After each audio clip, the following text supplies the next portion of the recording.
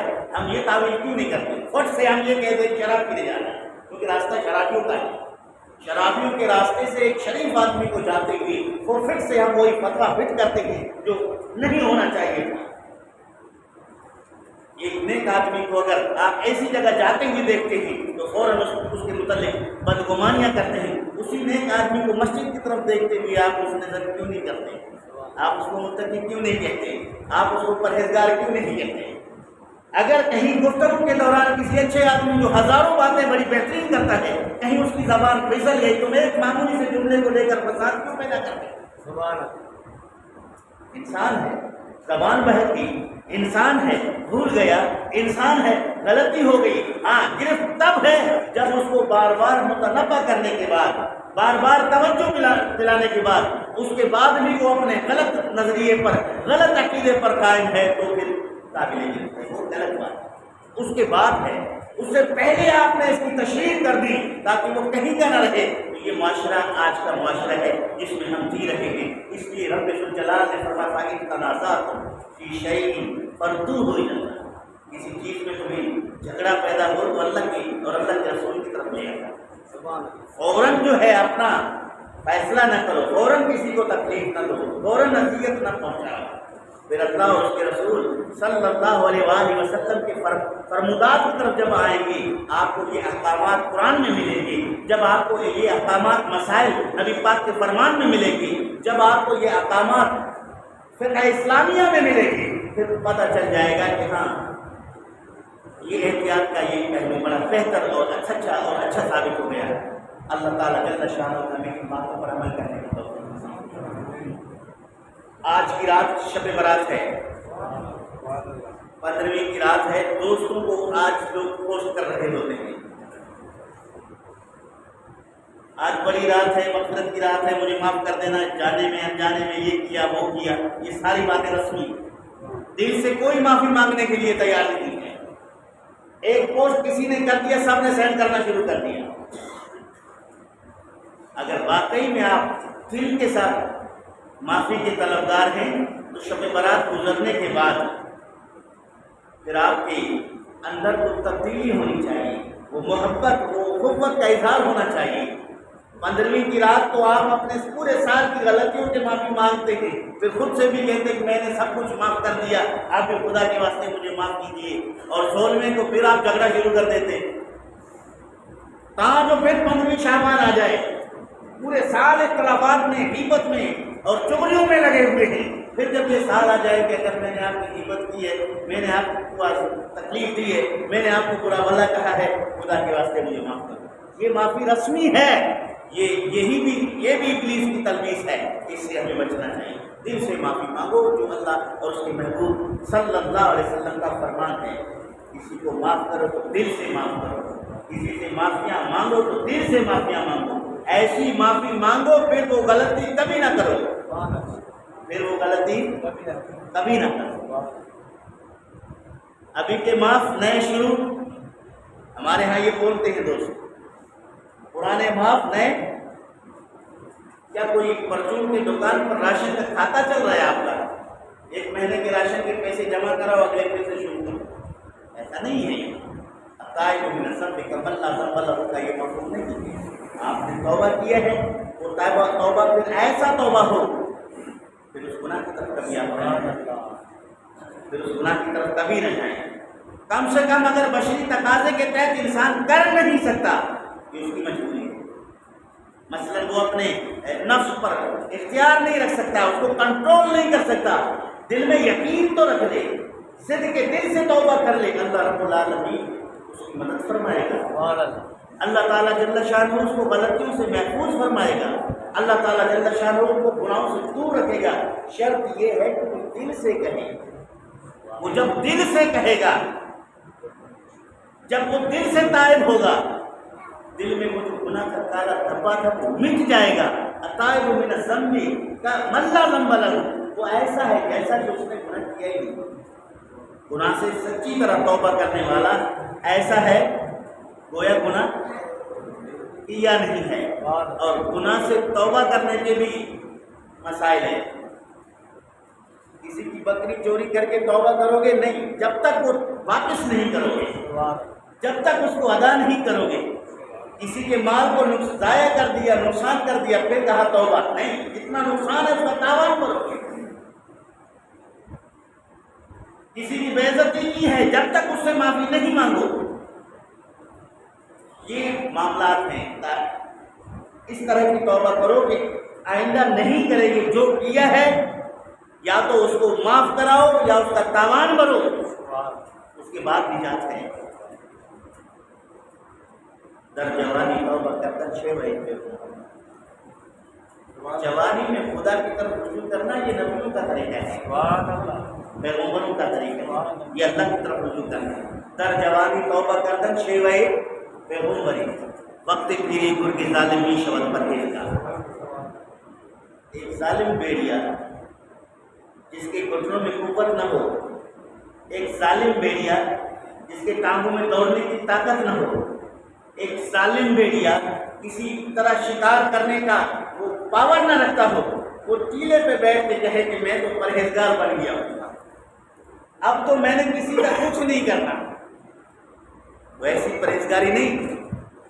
جوانی میں جو اللہ رب العالمین کی طرف رجوع ہے، قوت اور طاقت کے بعد گناہوں کو چھوڑنا، یہ کمال ہے.